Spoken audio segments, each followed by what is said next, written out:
In today's video, we're taking a look at some trade talk around the Red Wings possibly moving their captain if they can't come to terms on a new extension. That could be a ways off. It could happen later in the season. The Ottawa Senators continue to pursue for a top four defenseman. Plus, we have updates from Bruce Cassidy speaking candidly after leaving the Boston Bruins. Did he have any hard feelings? What are his thoughts on some of the things that have transpired with that team since? Plus, we have some updates on the RFAs, Jason Robertson and Jake Ottinger in Dallas. Doesn't seem to be a lot going on with their two big-time players. All that and more coming up next.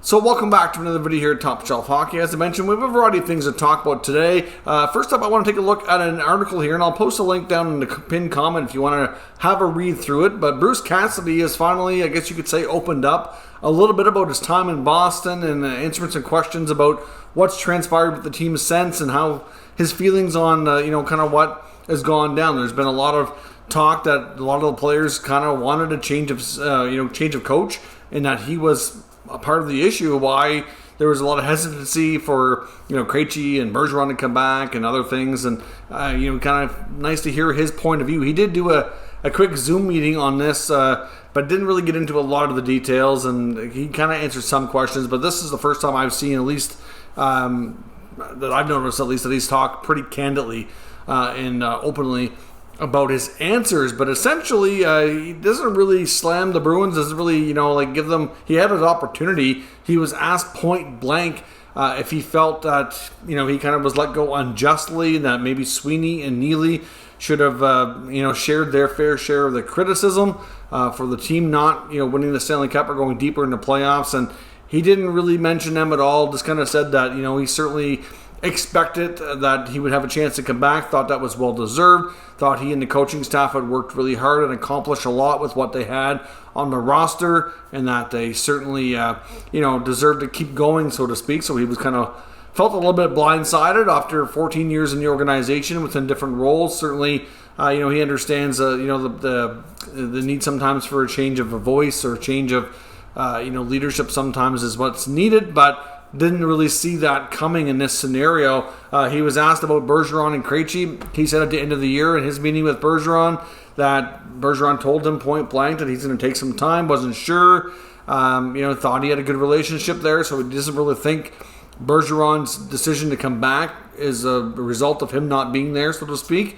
Also, with David Krejci coming back after he left, again, doesn't think that's the case, that it had anything to do with him.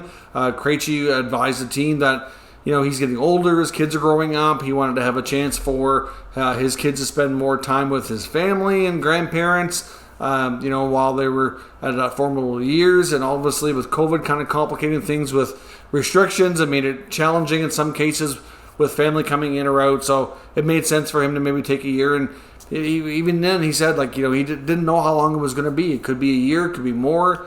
But he did make it clear to them even then that if I return to the NHL, I will only return to the Bruins. So they've had that kind of verbal agreement, so to speak, right from the get-go. And of course, when it comes to Jake DeBrusk, as far as why he wanted to trade, he didn't really answer that one too deeply. He said he'd really have to talk to Jake, but essentially he said having Brad Marchand on the top line on the left wing, and then we signed Taylor Hall long term, and kind of only limits his ability to where he can play in the lineup. And obviously that's probably what he thought, but at the same time he said you have to talk to Jake to get anything further. As far as his criticism on handling young players, he said he didn't think it was fair, that he saw and implemented lots of young players into the lineup during his tenure as head coach, including McAvoy, Grizzly, Carlo. Pasternak was pretty young when he got going.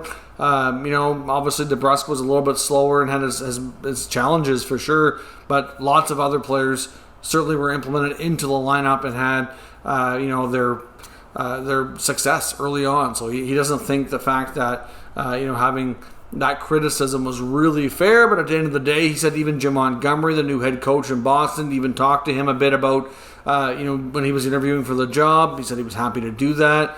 Happy to help him out. Had a lot of good things about being the coach of the Bruins. It's a privilege to have that honor. Obviously, like you said, he grew up, even though he grew up in Ottawa, he grew up in a Bruins family, a Bruins fan, and then to be working in the organization for 14 years was, like a dream come true. So I'm sure he was crushed, but at the same time, he's moved on now. He's with Vegas, and here we are. But essentially, didn't really have even though he had the opportunity, didn't say anything anything bad about the Bruins, and basically, didn't think that anything that's transpired really had anything to do with him not being the head coach anymore. So we'll see how things go for him in Vegas, but it's interesting to hear his comments after all this time. And that changing, of course. One thing that we are interesting to kind of follow here is the Dallas Stars and their RFAs. Jason Robertson and Jake Ottinger still remain unsigned. Looking at an Athletic article talking about the latest updates, that there isn't really seem to be much going on. They seem to be still quite a ways apart, and I think a big part of that right now is that they're not arbitration eligible, so we're not waiting on a hearing. We're still not too far away from training camp, but there's still a big gap there. There's no real pressure points mounting, but it does make a lot of sense that both players in the team, at least from the team perspective, with where they're at with the cap, that they really push for a bridge deal, given the fact that they would have a tough time affording him on a long-term deal. But Ottinger's likely going to come in around that $4 million range. If he's asking for more money, it's fair to say that the team probably, as much as they value him, don't want to commit too much too long just yet.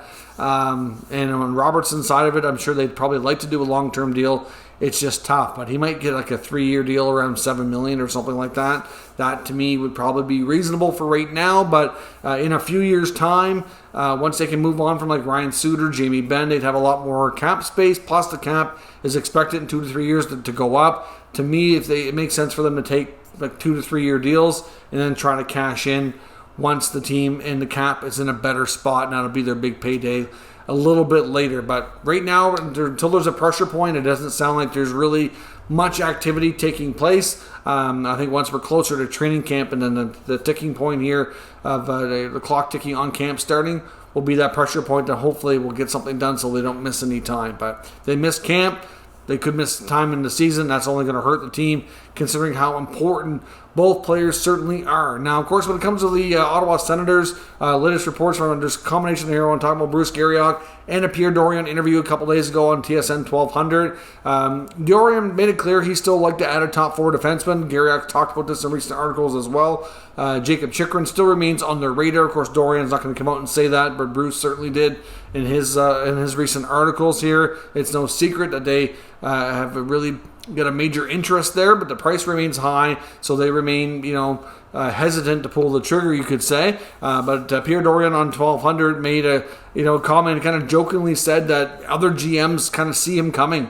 They know what he's looking for. It's no secret. It's kind of hard to work under the radar with, make these kind of deals because of, the fact that it's so well known what he wants. So obviously that's, sometimes can be tricky to deal with, but obviously there's only a certain number of teams out there that have what he's looking for, and it's no secret that he and the GM in Arizona, Bill Armstrong, have engaged in several conversations and will likely continue to do so, hoping that the price tag might change. But until it does, it's suspected that the Senators might consider maybe a veteran on a PTO, that they might consider signing on a 1-year deal, whether it be a guy like Anton Strawman. I know PK Subban doesn't seem to be on their radar, but would fit the bill on a short-term basis.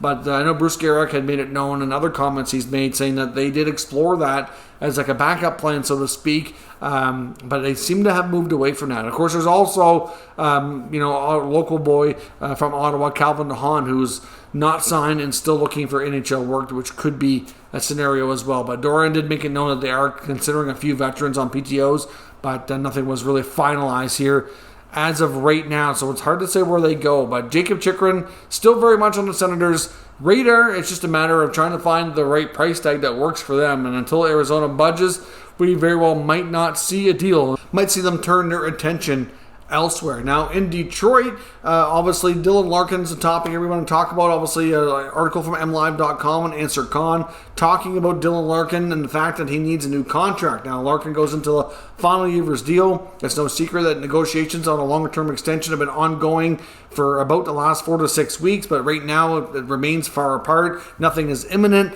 based on what he's saying in the article, that they're trying. There's mutual interest, of course. I don't necessarily think that they want to lead this down to a trade. That's not where we're going here. But of course, he does talk in the article that if they come to too difficult of a time coming to an agreement, that maybe Detroit will start to explore that as the season goes along. Of course, we don't know either if Larkin and the Red Wings will continue to negotiate in the season or if they will cut off negotiations or not. Some players and agents don't like to do that. And if they do, that really kind of puts the pressure on the team. So we'll have to see where this goes. But he's certainly making $6 million now, due for a decent raise. Maybe in that $8 million range. Con even speculates that he might be looking for closer to $9 million, and that might be what's holding things up. So Yzerman needs to decide here. But certainly based on all indications that we saw between the NHL draft and earlier in free agency, it sounds and looks like Dylan Larkin will likely get a long-term deal done and will likely become, will stay, I should say, a long-time member of the Red Wings and continue to be their captain and lead this team out of the rebuild and hopefully start challenging for playoffs. But at the same time, like I said, the only reason we're mentioning it as a trade rumor is this article does go on to say, which is no big surprise, when you have a player in the final year of his deal and negotiations are not going well and they're far apart, then that's when the trade chatter usually starts coming up. Same goes for Tyler Bertuzzi. Decisions have to be made on both these guys. They've been a key part of the team for some time, but you have to question whether or not their ages fit with the rebuild. And so far, based on the moves Yzerman made this past offseason, I think they probably feel like they do. It's just a matter of coming to the right term, the right money to make it work for both sides. And if they can do that, then those two players likely remain with the Red Wings. And if not, we could see some change. But I think Larkin will be a player to watch for sure. I'm not anticipating a trade right now, but if we get to the season and nothing is done, then speculation will ramp up and certainly will be a player that is going to be talked about heading towards the deadline if no extension is done. So let me know your thoughts on today's news and rumors down below in the comments. We'll talk about it further. Of course, if you're new to the channel, make sure you subscribe and stick around. We'll keep you up to date with the latest news, rumors, and analysis on all 32 NHL teams. Thank you for watching, and I'll catch you next time.